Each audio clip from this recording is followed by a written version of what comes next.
Remember that parable about the farmer sowing the seed, and some of the seed falls on dry ground and it springs up, but then it doesn't have nourishment and it dies. And then there's some that falls among weeds and it gets all choked up by all the weeds and everything and doesn't develop to its full potential. And then there's some seed that falls on the good ground and it gets nourished and all that it needs and it develops into whatever it's supposed to be, blossoming and fruitful.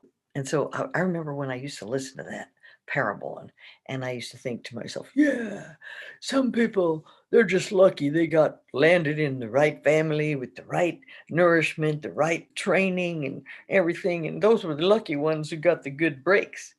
And then I would think, oh, those poor kids that, grew up in the wrong side of the tracks or something. And somehow now I understand I had a total victim mentality about that parable. I was taking it the wrong way. Because when I think about it now, I realize that we are our own gardeners. And that's the scary part. When I realized that, wait a minute, I am my own seed and I'm responsible for what I allow into my life. Am I going to feed and nurture myself?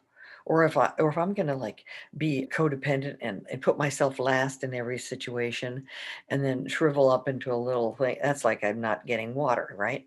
Not watering myself.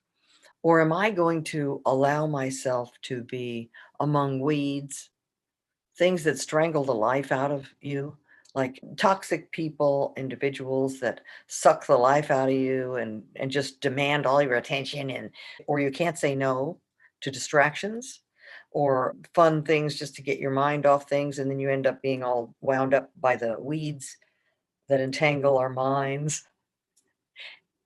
So I realize that I'm responsible for pulling out the weeds in my own life. That is, boy, that's a big job. So I was taking it all the wrong way. But now, seeing it's not a matter of fate gave you a certain lot in life and you're stuck with it. We can nurture ourselves and decide what we want in our lives. Do we want the weeds? If we don't, pluck them out. We do we need nourishment? Are we dying of starvation and thirst ourselves? Give yourself something you need. You take care of yourself. So, wow, what a relief. What a mind opening thing that was for me to realize that I am not a victim. Just thought I'd share that with you today. Have a good one.